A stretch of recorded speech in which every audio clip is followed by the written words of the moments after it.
Good morning all of you.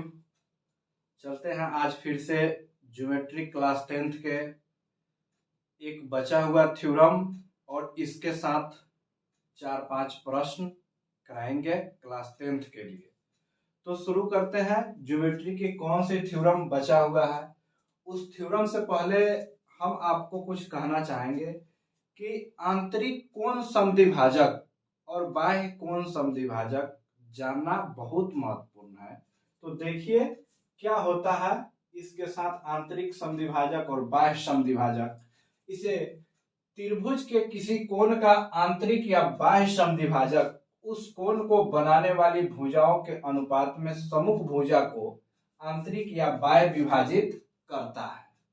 जैसे कि यहाँ पे यह ट्रायंगल आप लोग देख रहे हैं इस चित्र के माध्यम से, तो इसमें आंतरिक कोण समद्विभाजक क्या हुआ, तो आंतरिक कोण तो यह हो गया और इससे जो यह लाइन रेड वाली लाइन आ रही है, इस लाइन को हम लोग आंतरिक कोण समद्विभाजक बोलेंगे। यानी कि इस रेड वाली लाइन को क्या बोलेंगे, आंतरिक कोण समद्विभाजक।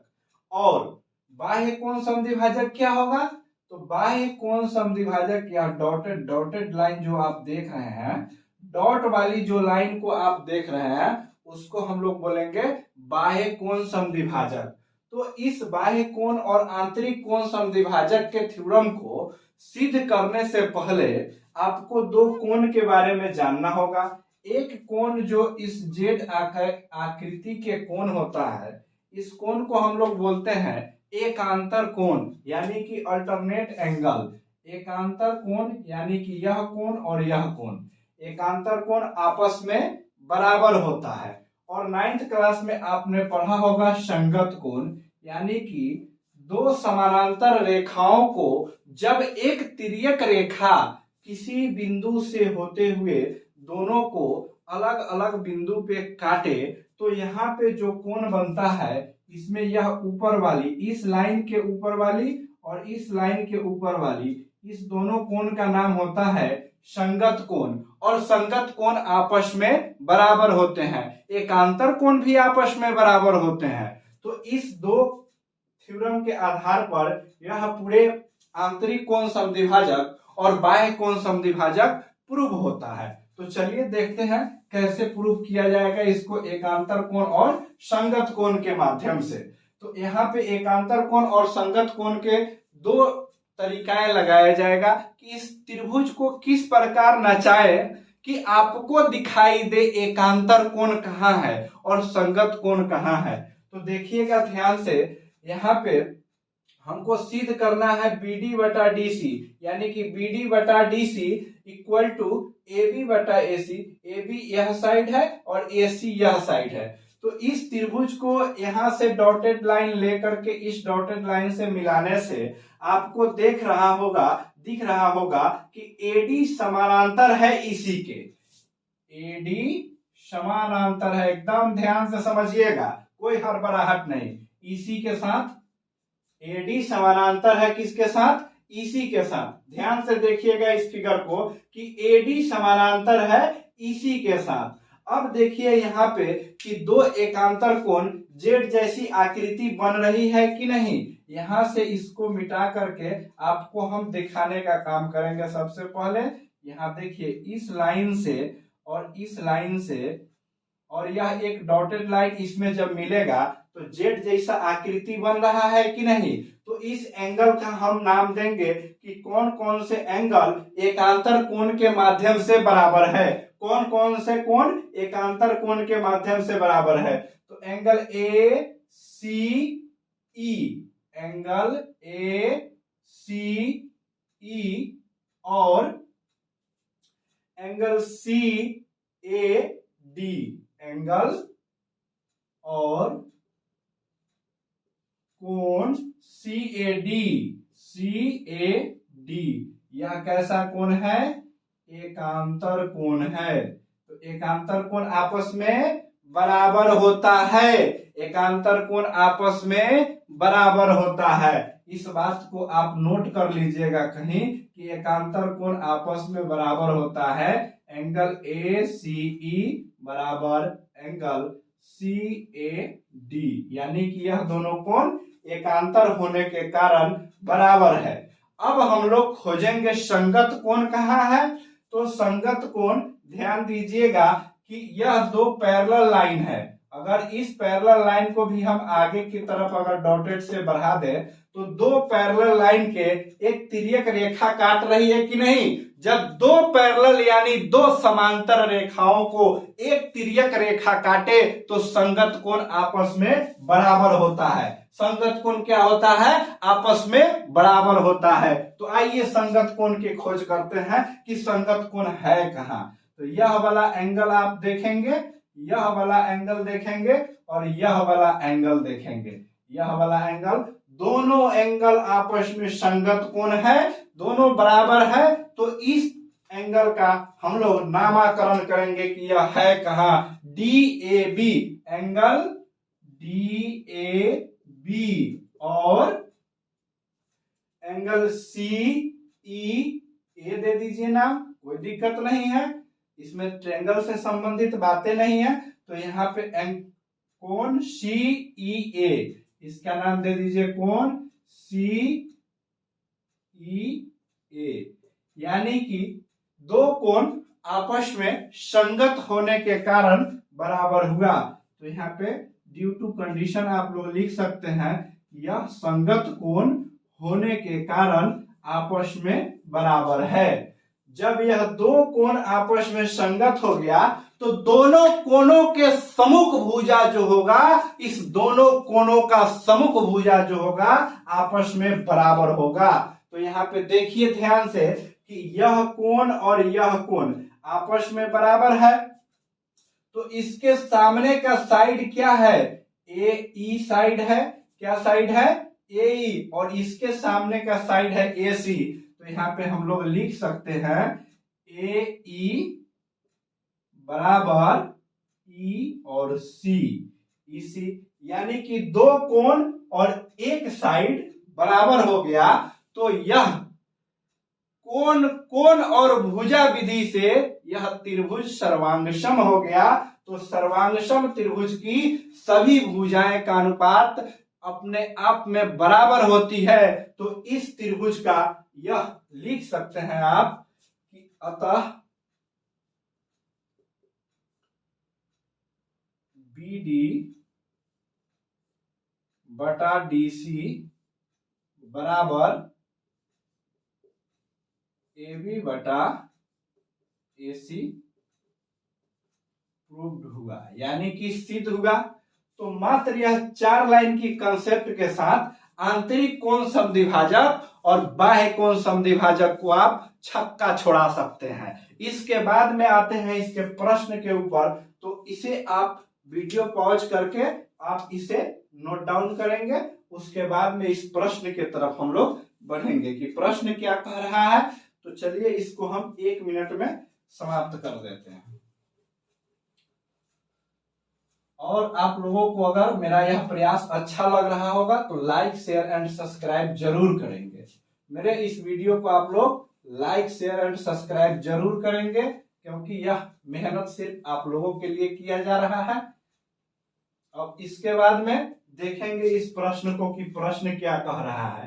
प्रश्न कह रहा है कि नीचे दिए गए प्रत्येक प्रश्न में x का मान निकाले। यह x हर एक इंसान को तबाह करके रखा है। चलो यहाँ इस x की बात करते हैं और इस x का वैल्यू निकाल के छोड़ेंगे, चाहे यह जहां तक जाए। यहाँ पे देखेंगे कि त्रिभुज ABC दिया गया है आपके सामने, यह त्रिभुज ABC दिया गया है। और मैंने इस थ्योरम में पढ़ा के ही छोड़ा है आपको कि अगर कोई त्रिभुज को उसके तीसरे साइड के समानांतर कोई रेखा खींची जाए, जैसे कि ABC एक यह त्रिभुज आपको दिख रहा होगा, और BC के समानांतर DE लाइन जब खींचा जा रहा है, यानी कि BC के समानांतर DE लाइन जब खींचा जा रहा है, तो आप क्या पढ़े हैं पूरे थ्योरम में कि यहाँ पे इसका रेशियो यानी कि AD बटा DB बराबर होगा AE बटा EC के।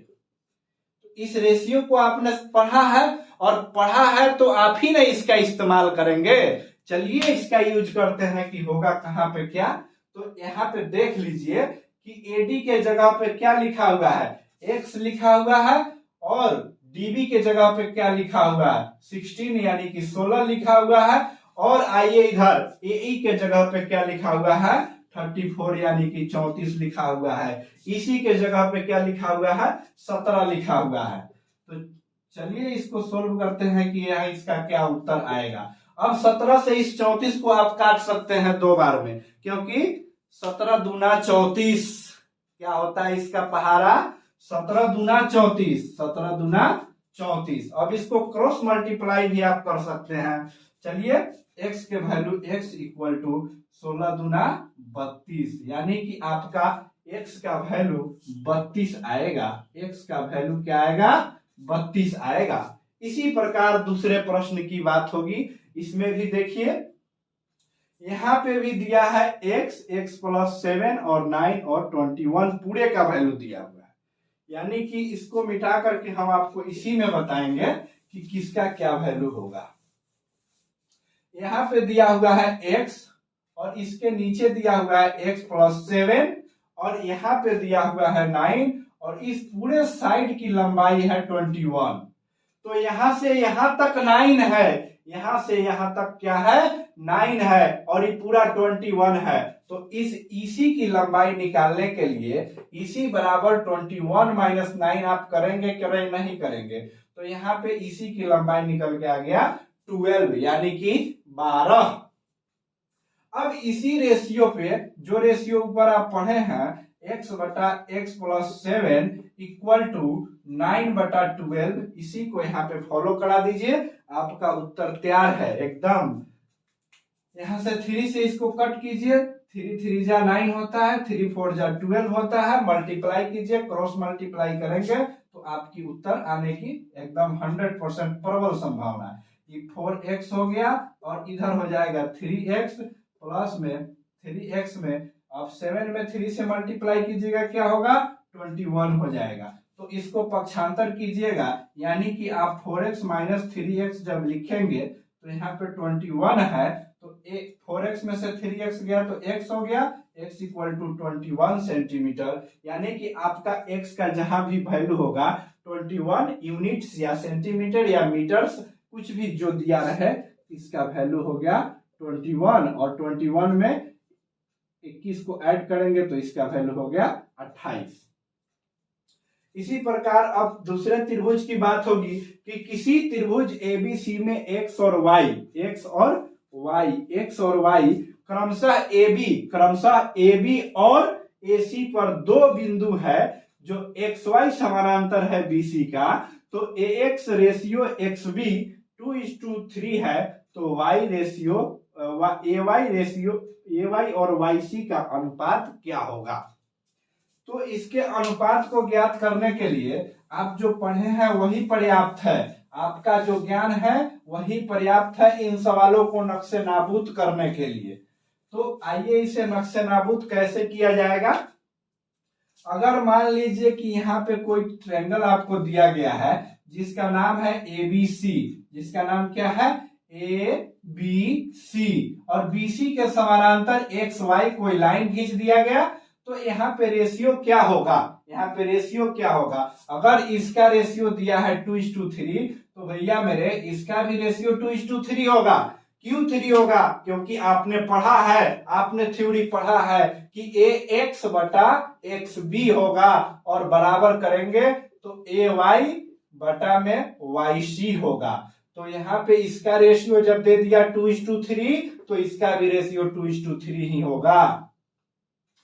अब यहाँ पे तीसरा प्रश्न आता है कि बगल की आकृति में AD बराबर 2 सेंटीमीटर और DB बराबर 3 सेंटीमीटर और AE बराबर 5 सेंटीमीटर, तो एवं DE समानांतर BC हो तो इसी की आप माप बताएं। जिस प्रकार की थ्योरम पढ़े हैं उसी को आप इंप्लीमेंट कीजिए और अपने उत्तर पाइए। और बगल के चित्र कह रहा है तो देखिए यही चित्र है और इस चित्र में क्या दिया है रेशियो, 3 नंबर में आपका रेशियो दिया है कि AD बटा DB यानी कि 2/3 बराबर 5/EC, यानी कि आपका उत्तर होना चाहिए 5/EC। EC। तो EC को क्रॉस मल्टीप्लाई कीजिए, 2 into EC equal to 5 into 3, तो EC बराबर 15/2, यानी कि EC का वैल्यू 7.5 सेंटीमीटर आना तय है। अब इसी प्रश्न में कहता है कि इस आकृति में देखें और AD का वैल्यू 3.9 सेंटीमीटर और DB का value 5 centimetre, AE equal to 3.6 centimetre, तो EC बराबर 2.4 हो, तो क्या यह DE समानांतर BC है? इसके कहने का मतलब है कि अब आप दिखाइए कि जो लाइन पैरेलल है वह लाइन पैरेलल है कि नहीं है। तो रेशियो बराबर होगा तो यह लाइन पैरेलल होगा, अगर रेशियो बराबर नहीं है तो यह लाइन पैरेलल नहीं होगा। इस बात की 100% गारंटी है, क्योंकि आप थ्योरम पढ़े हैं। तो चलिए देखते हैं कि इसके रेशियो में क्या कह रहा है कि बराबर नहीं है। अगर मान लीजिए कि ABC यही त्रिभुज है, ABC यही त्रिभुज है और इसी साइड का नाम है DE। अब यहां से दे दिया आपको AD बराबर 2 सेंटीमीटर, यह 2 दे दिया, DB बराबर 3 सेंटीमीटर, यानी कि यह DB बराबर 3 दे दिया, और AE बराबर 5 दे दिया, यानी कि यह AE 5 के बराबर है। और तब बताइए आप